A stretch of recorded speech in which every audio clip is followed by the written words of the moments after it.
মাছের রেঞ্জ অন্যান্য আদার্স দোকানে অনেক হাই রেঞ্জ অবধি আছে। 2000, 5000, 10,000, 45,000, 50,000 ছাড়িয়ে এক একটা মাছের রেট আছে। আগে যেরকম হতো কি, একটা টাইম ছিল, আজ থেকে 20-25 বছর আগের কথা বলছি, সেই সময় মানুষ যে মাছটা পুষতো তাদের মধ্যে গোল্ডফিশ মাছ রাখার প্রবণতাটা সব থেকে বেশি ছিল। কেন কি, সেটা আমার সৃষ্টি না আর কি, সেটা হচ্ছে ফেং শুই মতে তখন মাছ রাখতো গোল্ডফিশ, ঘরের শুভ অশুভ বিচার করে রাখতো। এবার তাতে দেখা গেছে লোকের উপকারী হতো, বাড়ির কোনো দোষ গুণ থাকলে সেগুলো মাছের মৃত্যুর দ্বারা কেটে যেত। এটা আমার অভিমত না, এটা হচ্ছে ওই ফেং শুইয়ের অভিমত। হাই বন্ধুরা, চলে এসেছি আড্ডা জোনে গর্বিতায়। আড্ডা দিতে আমি গর্বিতা যাদবপুর 8B-তে চলে এসেছি। একটা মাছের অ্যাকোরিয়াম, দেবাশিসদার মাছের দোকান, ফিশ ক্লাব। এটা একদম যাদবপুর ইউনিভার্সিটির উল্টো দিকেই। এখানে তোমার বন্ধন ব্যাংক রয়েছে এবং একটা কালী মন্দিরও রয়েছে। খুব ইজি এখানে চলে আসা। এবং আমরা দেখবো আজকে যে মাছের অ্যাকোরিয়ামে এক একটা মাছের নেচার এক এক রকম হয়, সেসব ব্যাপারে সবটাই জানবো। তাদের দাম কীরকম, কীভাবে তাদের সযত্নে পুষতে হবে, লালন পালন করতে হবে অ্যাকোরিয়ামের ভেতরে। চলো দেবাশিসদার সাথে যাই, গিয়ে আড্ডা দিই। সঙ্গে থাকো বন্ধুরা, চলে এসো আমার সাথে।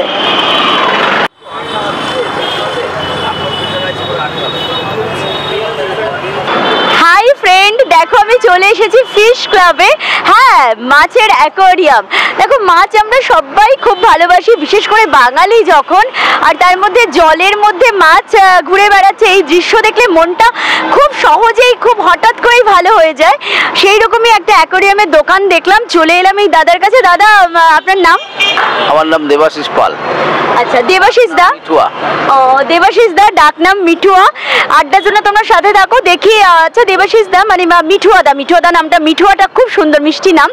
এই যে মাছগুলো, এগুলো ওরা কি খায়? মানে সব মাছের কি খাবার একই নাকি ডিফারেন্ট?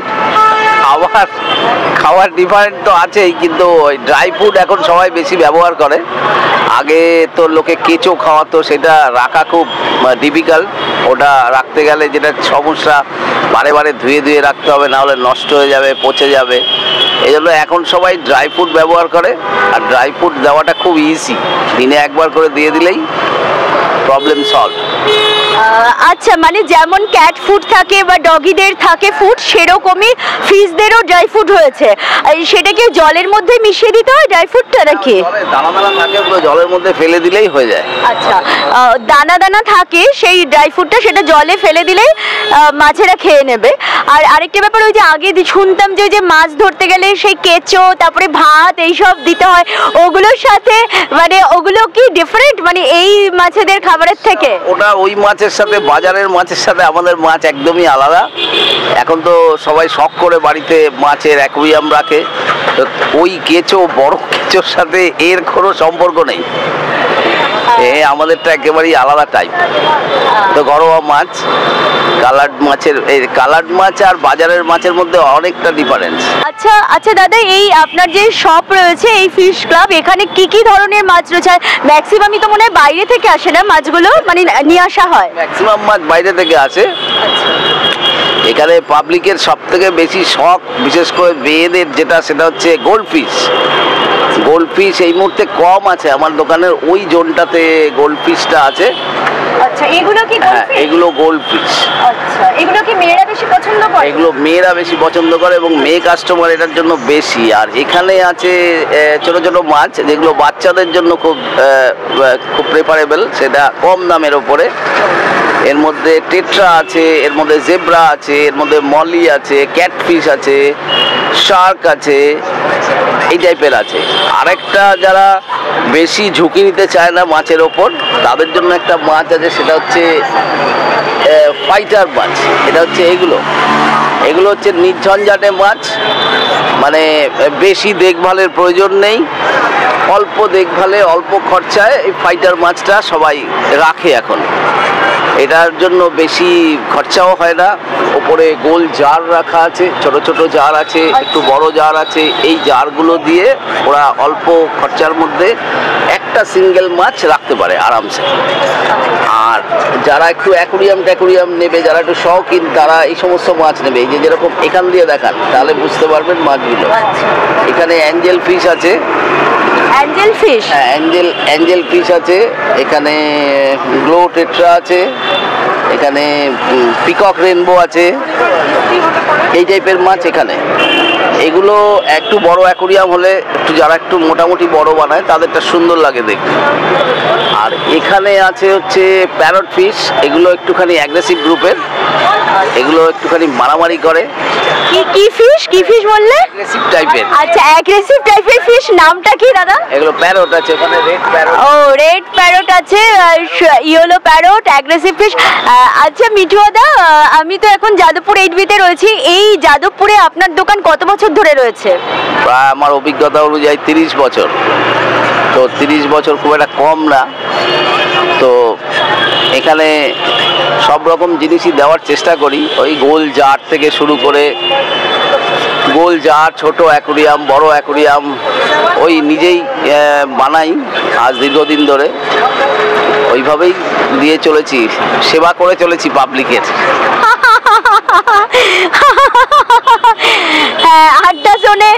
আড্ডা জোনে বলেই এরকম হাহাহি সবই চলে আমাদের। আর মিঠুদা ভালো বললেন যে 30 বছর ধরে উনি পাবলিকের মানে জনগণের সেবা করে চলেছেন ফিশ ক্লাবে, মানে অ্যাকোরিয়ামে মাছ দিয়ে আর কি। মাছের সৌন্দর্যে মানুষ আপ্লুত হচ্ছে অ্যাকোরিয়ামে মাছ দেখে।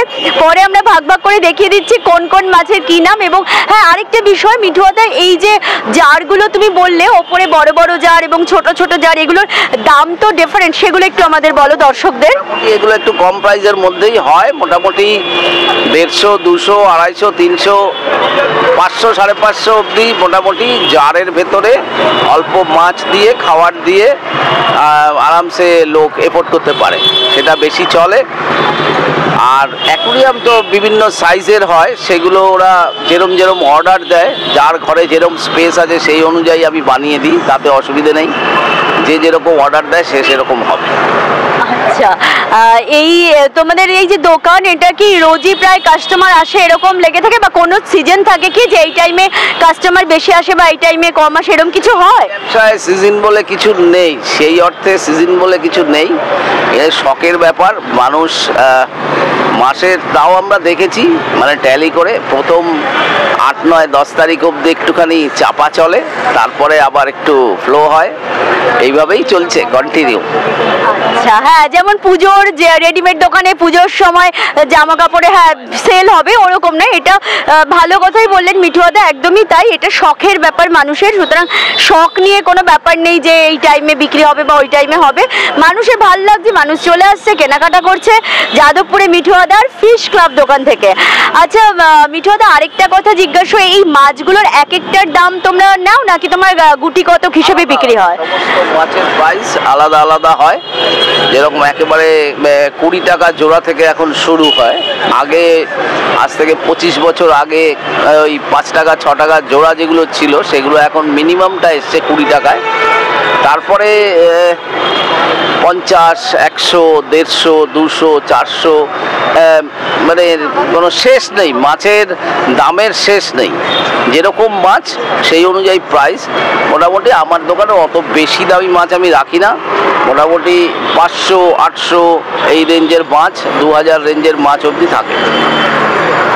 আচ্ছা, তার মানে সব থেকে নিম্নতম মানে ন্যূনতম দাম হচ্ছে 20 টাকা। 20 টাকায় কি একটা মাছ না দুটো মাছ গো? জোড়া, মানে জোড়া মাছ পাওয়া যাবে 20 টাকায়। এবং তার ম্যাক্সিমামটা মানে সেটা 1000 ছাড়িয়ে 2000ও তো হয়ে যাচ্ছে না গো? 2000 মানে ও কোনো ঠিক নেই মানে ম্যাক্সিমামের দাম। সুতরাং যারা মাছ কিনতে চাও তারা চলে এসো যাদবপুরে মিঠুদার দোকানে। সবটাই তো শুনলে যে কিরকম কি রেঞ্জের। আচ্ছা, যে তুমি বললে না ড্রাই ফ্রুট, সেটা কি এক একটা মাছের এক এক রকম খাবার নাকি সবই এক? মোটামুটি সবই একই টাইপের, মানে সবই মিক্সিং একই, একটু এদিক আর একটু ওদিক, কিন্তু যে কোনো ড্রাই ফ্রুট দিয়েই মাছকে রাখা যায়, এটা সম্ভব। আর একটু দামি মাছ হলে, যেরকম ডিসকাস কিংবা প্যারট জাতীয় মাছ হলে, ওই টেট্রা বিটস একটা সবথেকে ভালো খাবার আছে, ওটা জার্মান প্রোডাক্ট, ওটা সবথেকে ভালো। মানে আমি যতটা মানে আমার অভিজ্ঞতায় যতটুকু বলে, এই মুহূর্তে ওইটাই হচ্ছে ভালো খাবার, ওটারই সেল ভালো। আচ্ছা, তার মানে জার্মানি ফুড ওটা, তাই তো? জার্মান থেকে কি আসে আমাদের এখানে ইম্পোর্ট হয়ে? আমাদের এখানে সবই ইম্পোর্ট হয়। আমাদের এক্সেসরিজ যা কিছু আছে, মানে অ্যাকোরিয়ামের লাইট, অ্যাকোরিয়ামের পাম্প, অ্যাকোরিয়ামের ফিল্টার, মানে সব কিছুই সব বাইরে থেকে আসা জিনিস। আমাদের এখানকার লোকাল যারা মানে পাম্প কিংবা এক্সেসরিজ বানাতো আগে, অনেক আগে, তাদের কোয়ালিটি খুব খারাপ। এদের কোয়ালিটি অনেক ভালো, এই অর্থে বলি যে পাম্পগুলো বেশ ভালোই চলে এবং খুব দেখতেও অনেক বেশি সুন্দর। সেই অর্থে দেখেছি যে এখন যে বাইরে থেকে যে মালগুলো কন্টিনিউ আসে, ভালো খাবারও ম্যাক্সিমামই সবই বাইরে, মানে এখানকার লোকাল খাবার নেই, লোকাল খাবার ভালোও না। আচ্ছা, এই যে আমরা শুনলাম দেবাশিস দা বললেন যে ফুডগুলো ম্যাক্সিমাম জার্মানি ফুড থাকে, জার্মানি ছাড়াও চায়না থেকেও আসছে নাকি? ও, চায়না থেকে আসছে, তার মানে আমাদের লোকাল ইন্ডিয়ায় ভালো প্রোডাক্ট তৈরি হয় না এই ব্যাপারে ফিশের ফুডের? ফিশের ওপর সেরকম প্রেশার এখনো দেয়নি ইন্ডিয়া গভর্নমেন্ট, তবে সাপ্লাইগুলো অনেক ভালো আছে, মানে আমরা পাই, মার্কেটে গেলে আমরা সেই জিনিসগুলো দেখতেও পাই, নিয়ে আসতেও পারি, সুবিধেই হয়। কিন্তু আগে, অনেক আগে যেটা ছিল মাছের বেস্ট ফুড, সেটা হচ্ছে ভেজা কেঁচো, যেটা গঙ্গা থেকে এভরিডে তোলা হতো। তার জন্য কিছু লোক আছে যারা কাজ করে ওখানে, তারা তুলে এনে যে দিত, ওটা হচ্ছে মাছের হিসেব মতো বেস্ট ফুড। কিন্তু ওটা তো এখন আর দেওয়া সম্ভব না বেশি, সব দোকানদাররা রাখেও না, তার কারণ ওটা রাখাটা ভীষণ ডিফিকাল্ট। ওটা রাখা এই অর্থে ডিফিকাল্ট যে ওটাকে বারংবার ধুয়ে অক্সিজেন দিয়ে তবে রাখতে হয়। ওটা মানে টেকনিক্যালি একটু গন্ডগোল হলে ওটা পুরোটা খাবারই নষ্ট হয়ে যায়, কিন্তু ওটা খুব ভালো খাবার। ও, মানে কেঁচো ভিজিয়ে রাখা, যেটা বলছেন যে কেঁচো, সেই ভেজা কেঁচো মাছের, আবার গঙ্গা থেকে। হ্যাঁ, ও, তার মানে আমি যেটা বললাম ঘুরে ফিরে সেটাই এলো যে মাছ ধরতে গেলে আমি দেখেছি বড়শিতে যখন মাছ ধরে, জানো তো বন্ধুরা, আমি জিজ্ঞেস করতে পারছি আমার খুব শখ, মানে জীবনে বড়শি দিয়ে মাছ ধরবো, আমি এখনো হয়নি শখটা পূরণ, দেখি কবে হয়। তো তখন তারা বলতেন এতে কেঁচো দিতে হয়, ভাত দিতে হয়, তো সেটাই দেখলাম যে ঘুরে ফিরে সেই মাছের সব থেকে ভালো খাদ্য কিন্তু ওটাই, বাট কেঁচো আর কি, কিন্তু এখন সেটা সম্ভব হয়ে ওঠে না। তো ওটার কারণে এখন ড্রাই ফ্রুট চলে এসেছে মার্কেটে, যদিও আমাদের লোকাল প্রোডাক্ট খুব। ড্রাই ফ্রুটে এত সুন্দর জিনিস বার করেছে, যেটা হচ্ছে আগে যেটা আমাদের সব থেকে বেশি প্রবলেম হতো, সেটা হচ্ছে এই বছরের শেষের দিকে আমরা দেখেছি প্রচুর লোক 10 দিনের জন্য 7 দিনের জন্য বাইরে ঘুরতে চলে যায়। তো তখন একটা প্রবলেম ছিল কি, মাছ আমাদের কাছে দিয়ে যেত, আমরা রাখতাম, তাদের কিছু মাছ মরে যেত, কিন্তু মরে গেলে তখন যেটা প্রবলেম হতো, ওরা ভাবতো বোধহয় আমরা বিক্রি করে দিয়েছি, কিন্তু আদৌ ব্যাপারটা তা নয়। একটা মাছ জায়গা চেঞ্জ করে আমাদের কাছে এসে রাখতাম আমরা, আমাদের তার জন্য সামান্য খাবারের পয়সা দিত, আমরা রাখতাম। কিন্তু এখন যেটা সব থেকে সুবিধা হচ্ছে হলিডে ফুডের প্যাকেট বেরিয়ে গেছে আজ দীর্ঘদিন, মানে বছর 7-10 হয়ে গেছে হলিডে ফুড বেরিয়ে গেছে। হলিডে ফুডটা বেরিয়ে যাওয়াতে যেটা সুবিধা হয়েছে, ওই প্যাকটা 15 ডেজ অবধি খাবার না দিয়ে জলে রাখা যাবে, মানে ওই প্যাকের খাবারটা ফেলে দিলে জলে 15 দিন অবধি খাবার না দিলেও মাছকে হয়ে যাবে। তো ওটা আস্তে আস্তে আর কি স্প্রেড করে ডাইলুট হয় জলের মধ্যে, সেটা বেরিয়ে যাওয়াতে আমাদের ব্যবসা অনেক সুবিধে হয়ে গেছে। ওই যারাই 2 দিন বাদে এখানে ওখানে চলে যায় মাছ রেখে, তাদের সমস্যা একেবারে নির্মূল হয়ে গেছে। সত্যি তাই, মিঠুদা খুব সুন্দর একটা কথা বলে, আমি জানি না আমার সব বন্ধুরা এই ব্যাপারটায় কতটা অবগত। ভালো যে বেড়াতে গেল হয়তো তখন এই যে বললো সমস্যাটা হতো যে মাছ মরে যেত, ভাবতো বিক্রি হচ্ছে, কিন্তু সুন্দর একটা ড্রাই ফ্রুট বেরিয়েছে যেটা 15 দিন অবধি অ্যাকোয়ারিয়ামে দিলে আস্তে আস্তে গুলে মাছেরা খাদ্য, মানে মাছের খাদ্য সরবরাহ করবে এবং মাছ সুস্থ থাকবে, ভালো থাকবে। সত্যি কত কি উন্নত হয়ে গেল বলো, সভ্যতা এগিয়ে চলেছে, আমরা এগিয়ে চলেছি, যুগ সত্যি আমার অনেক কিছু আমি জানতামই না। এটা এই আড্ডা জোনে আড্ডা দিতে দিতে দেবাশিসদার সাথে কত কি জানতে পারলাম।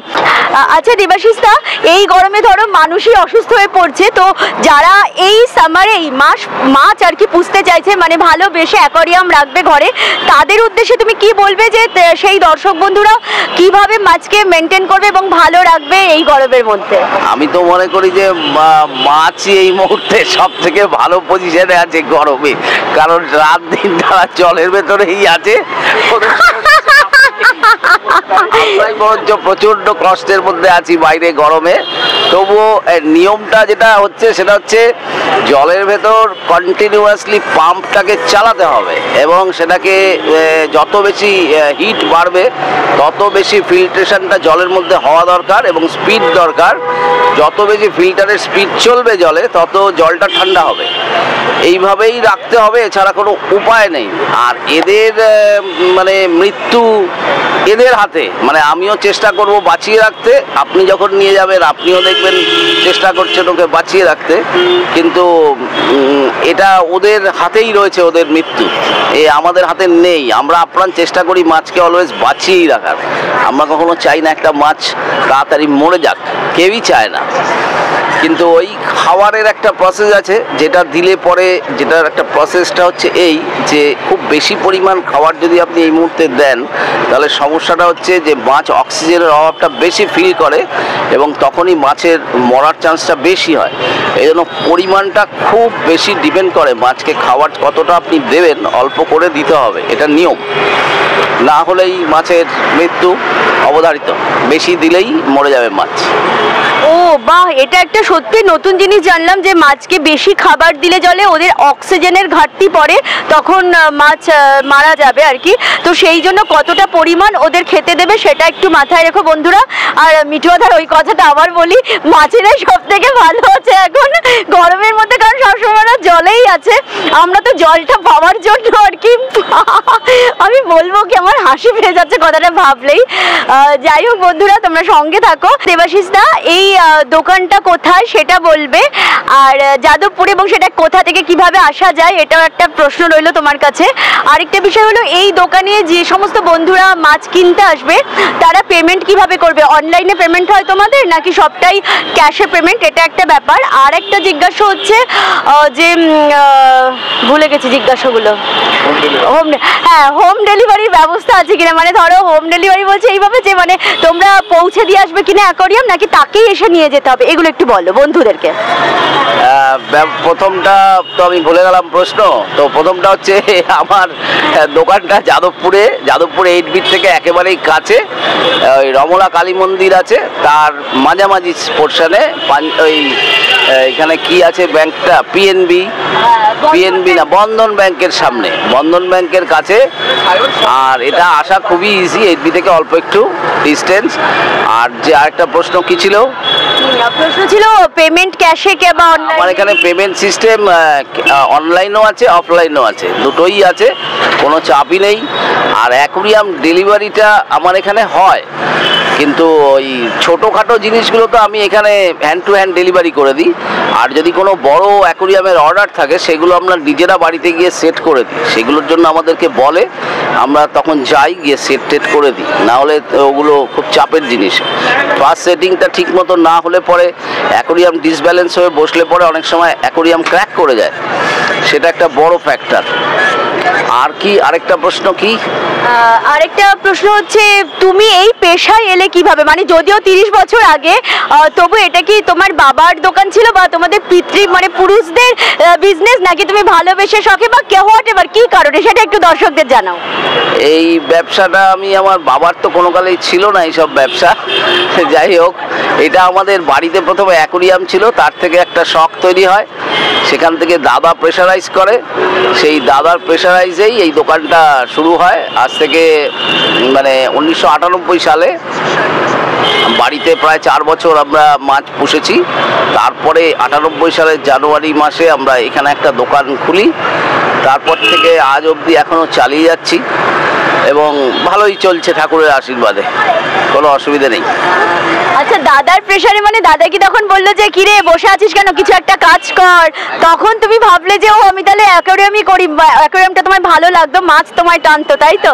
একদম, মানে আমি খুব নাটক ভালোবাসতাম, তো আমি একটা পেশাগতভাবে ওই দিকে ছিলাম। সেখান থেকে হঠাৎ করে আমার এটাতে আসাটা একটু প্রবলেম হয়েছিল প্রথম যার পরে আমি এই ব্যাপারটাকে অ্যাডজাস্ট করে নিয়েছি, আমার তাতে কোনো অসুবিধা হয় না। দেখলে বলে না কেঁচো খুঁড়তে কেউটা, আমাদের ব্যাপারটা সেটাই হলো। দেবাশিসদার কাছ থেকে এইমাত্র শুনলাম দেবাশিসদার নাটক করতেন, মানে নাটক ভালোবাসতেন, নাটকে অভিনয় করতেন। কি দেখো, আমি অভিনেত্রী, সমীরদা ডিরেক্টর, আমাদের আড্ডা জনে গুণী মানুষ থাকবে না এটা কখনো হয়? তো সেখানে শিল্পী সত্তা যেহেতু দেবাশিসদার মধ্যে ছিল এবং তিনি অভিনয়টাই করবে ভেবেছিলেন, বাট সেটা হয়নি। যখন ওনার দাদা বললেন যে এইভাবে চলবে না, একটা কিছু কাজ করতে হবে, তো উনি তখন ওনার শখকে, সেই অন্য একটা ভালোবাসা যে মাছ, অ্যাকোয়ারিয়াম সবটা মিলেমিশে এই দিকে কনসেন্ট্রেট করলেন এবং এইটাকে, শখের জিনিসকে ব্যবসায় পরিণত করলেন। আচ্ছা দেবাশিসদা, একটা কথা বলি, বাই দা বাই, তুমি এখন আর অভিনয় করো না একদমই? না, এখন একেবারেই ওখান থেকে সরে এসেছি। কারণ আমি আগে প্রফেশনাল গ্রুপে ছিলাম, দ্বিজেনদার গ্রুপে ছিলাম, যে মারা গেছে আর কি, দ্বিজেন বন্দ্যোপাধ্যায়। হ্যাঁ, দ্বিজেন বন্দ্যোপাধ্যায় আমি জানি, চুনিপান্নায় দ্বিজেনদার সাথে আমি অভিনয় করেছি। তুমি তার গ্রুপে অভিনয় করতে? ও গড, হ্যাঁ, করছে, তার গ্রুপেও ছিলাম। তো তারপরে তখন থেকে সব ছেড়ে চলে এসেছি। টুকরো টুকরো কাজ আমার আছে কিছু কিছু, তো যাই হোক, অসুবিধা হয় না, অ্যাডজাস্ট করে নিয়েছি। হ্যাঁ, এইটাই, একদমই তাই, অ্যাডজাস্ট করে নিতে হয় মানুষকে তার জীবন যাপনের জন্য।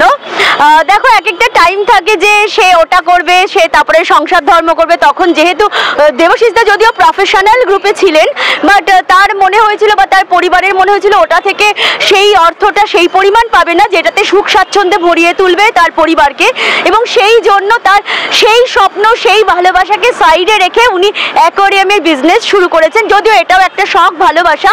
বাট আমি একটা কথা বলি দেবাশিসদা, মন খারাপ করার কোনো জায়গা নেই। আমরা, আমাদের শর্ট ফিল্ম হয়, আমাদের চ্যানেল আছে গর্বিতা শাহ, ওতে তোমাকে অভিনয়ের সুযোগ দেবই। আমি ডিরেক্টরও রয়েছে, কথা দিলাম তোমাকে অভিনয় করতে হবে। কারণ প্রফেশনাল গ্রুপ, দ্বিজেনদার গ্রুপে উনি অভিনয় করতেন।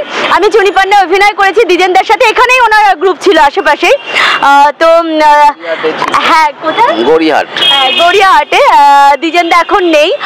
বাট দেবাশিসদার, সত্যি দেবাশিসদা তোমাকে পেয়ে ভালো লাগছে। মানে আমি, সমীরদা বলছে যে বসে আছি যাদবপুরে আড্ডা জোনে, চলো কিছু একটা করি।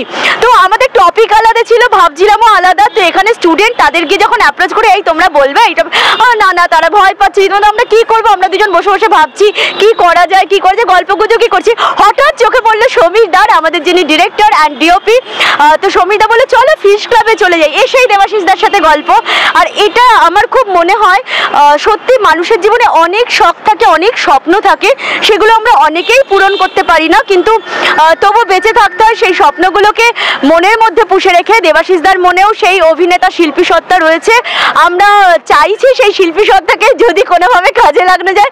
থ্যাংক ইউ সো মাচ দেবাশিসদা, কেমন লাগছে বলো এবার? না, ভালো লাগলো। তবে আমি একটা কথা বলে দিই সবার শেষে, সেটা হচ্ছে যেই কাজটাই আমরা করব সেটাকে টোটালি ভালোবেসেই করতে হবে, আদারওয়াইজ সেই কাজটা সাকসেস হবে না। কিন্তু আমি মনে করি আমি ওখান থেকে হয়তো সরে চলে এসেছি, আবার অদৃষ্টের দোষেই হোক আর কপালের দোষেই হোক, যেটাতেই হোক, কিন্তু আমি এই ব্যবসাটা খুব মন দিয়ে এবং খুব ভালোবেসেই করেছি এবং তাতে আমার কোনো আফসোস নেই, আমি ভালোই আছি। বাবা, গ্রেট গ্রেট, এটা একটা ভীষণ ভালো হ্যাপি থাকার একটা মূল পয়েন্ট। তুমি যখন যেটা করো সেটার মধ্যে সমস্ত মন প্রাণ ঢেলে ভালোবেসে কাজটা করো। ইনফ্যাক্ট আমি যে গেঞ্জিটাও পরে এসেছি, do all things love with love. দেখো আড্ডাসন দেখে এত কিছু বলছি, but thank you so much দেবাশিসদা। দেবাশিসদার সাথে আড্ডা মেরে ফিশ ক্লাবে মাছেদের সম্পর্কে এত কিছু জেনে আমার খুব খুব খুব ভালো লাগছে।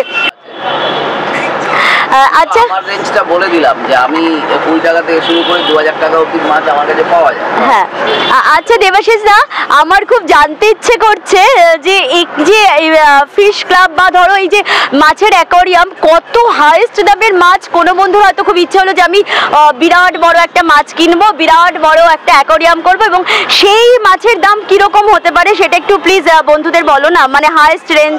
ব্যাপারটা হচ্ছে আমি আমার দোকানে খুব বেশি হাই রেঞ্জের মাছ কখনোই রাখি না, কারণ আমি সবসময় চিন্তা করি যে যেই জিনিসটা মানুষ 100%, মানে 100 ভাগ লোকের মধ্যে 80 ভাগ লোক যেটা কিনতে পারবে না কিংবা ব্যবহার করতে পারবে না, আমি তাদের মাল রাখবো না।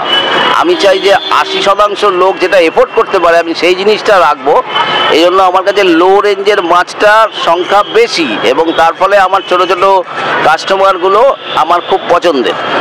আর মাছের রেঞ্জ অন্যান্য আদার্স দোকানে অনেক হাই রেঞ্জ অবধি আছে, 2000, 5000, 10,000, 45,000, 50,000 ছাড়িয়ে এক একটা মাছের রেট আছে।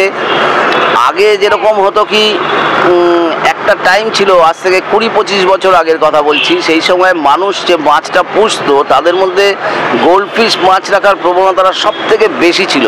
কেন কি, সেটা আমার সৃষ্টি না আর কি, সেটা হচ্ছে ফেংশুই মতে তখন মাছ রাখতো গোল্ডফিশ, ঘরের শুভ অশুভ বিচার করে রাখতো।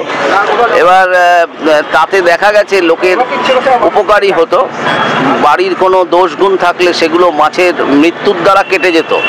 এটা আমার অভিমত না, এটা হচ্ছে ওই ফেংশুইয়ের অভিমত। তারপরে যেটা এলো কি, লোকের পয়সা বাণিজ্যর জন্য একটা মাছ আছে, সেটা হচ্ছে অ্যারোয়ানা ফিশ। অ্যারোয়ানা ফিশটা খুব হাই প্রাইসে পাওয়া যায়, এমনি কম দামেও পাওয়া যায়। সেগুলোকে নিয়ে যখন বড় হবে, এই যেরকম দেখাচ্ছিল যে একটু বড় সাইজের মাছ হলে কিরম দাম হবে, সে অ্যারোয়ানা ফিশ কিন্তু 50,000, 60,000, 1 লাখ টাকা দামেরও আছে, সেগুলো পাওয়া যায়। ও গড, দেখেছো, বললাম না, সেই আড্ডা জোনে এসে কত কি নতুন নতুন তথ্য জানতে পারলাম দেবাশিস দার থেকে। ও কি কাস্টমার এসে গেছে নাকি? দেবাশিস দার কাস্টমার এসে গেছে মাছ কিনতে, একজন দেখাশোনা করুন, অসুবিধা নেই।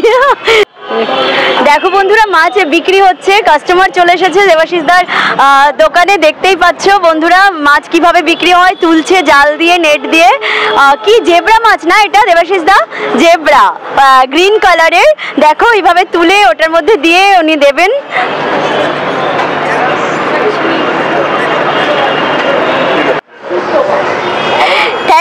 Thank you so much friend পুরো ভিডিওটা দেখার জন্য। আর তোমরা প্লিজ বন্ধুদের সাথে শেয়ার করো ভিডিওগুলো, আর হ্যাঁ, কমেন্ট করে জানাও কোন টপিকের ওপর তোমরা আড্ডা দেখতে পছন্দ করছো আড্ডা জোনে গর্বিতার। হ্যাঁ, আর একটা বিষয়, যারা নতুন তারা প্লিজ চ্যানেলটাকে সাবস্ক্রাইব করো। আর তোমরা সবাই খুব ভালো থেকো, আনন্দে থেকো, সুস্থ থেকো, টাটা।